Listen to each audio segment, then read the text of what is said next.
And one of the most important steps is, of course, hand washing. Now, for most of us, it's easy to wash our hands, particularly if we are staying home or working in an office. But there's all sorts of people we rely on who may not have easy access to sinks. And the best ways to protect ourselves is to protect our communities. We want to make sure our delivery drivers and construction workers and everyone else can wash their hands also, because we are going to touch what they touch. So I thought I'd play around a bit with some ideas I have for a public hand washing station. Now remember, I'm an entertainer, not an engineer. I'm not trying to save the world with any of these projects. Just keep your spirits up and hope alive. Give you something fun to watch that will maybe give you some good ideas. To start with, what I have here is an ozone generator. I bought for about $20 on Taobao. It uses high voltage to generate ozone, then pumps that gas through the water, creating ozonated water. There's some good data to support the use of ozonated water for hand sanitizing.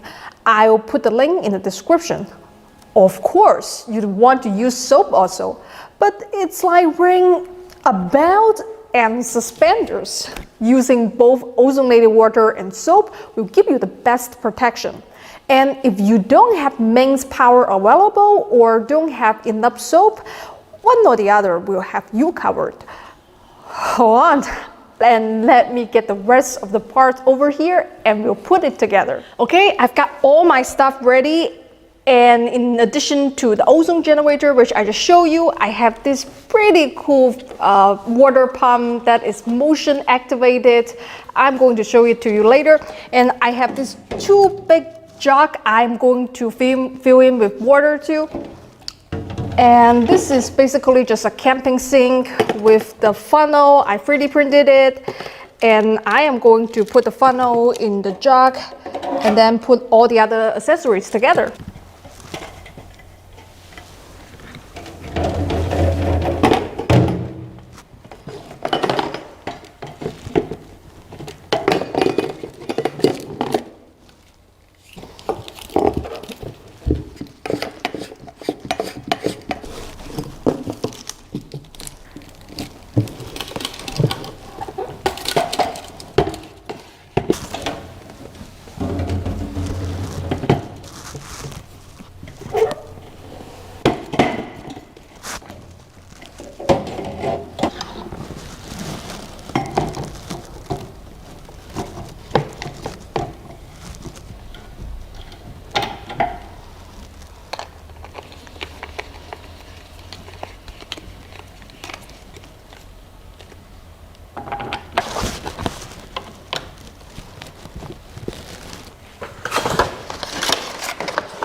Okay, the pump is working fine, but I do not want to test it indoors because it's ozone, it's not safe in here. So I'm going to move it outside and then let's test it out.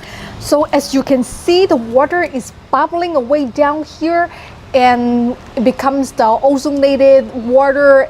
I'm going to show you with the automatic spout.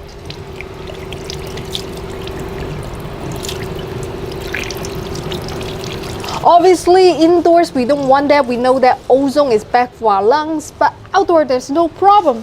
And it seems it just drains to the other jug without any problem. It didn't leak or anything. It goes straight down to the other jug. So let me demo again.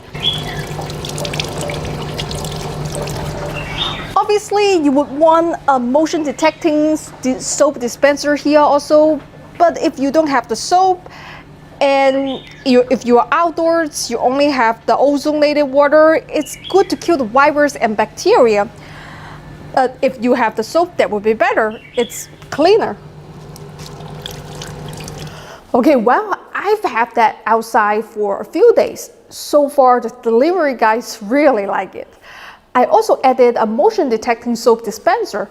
This version is designed assuming water is scarce, because in many parts of the world, it is scarce. It has one jug for flash water and another to capture the gray water so it can be reused for other things. If you have no water problems, of course, you could just hook it up to tap and drink.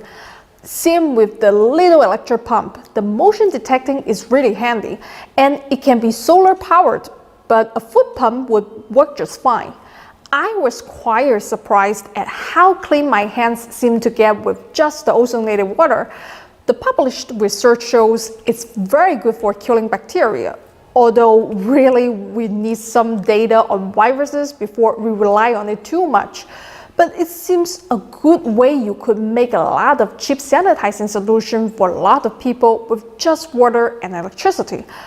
Overall, it seems a public hand washing station can easily be assembled from whatever parts you find at the hardware store. And I think we need to make a point of having them outside grocery stores and any place where people might be handling things. It's cheap and effective protection. I hope this little project was interesting. I'll see you all next time. And remember, if I can do it, anyone can do it.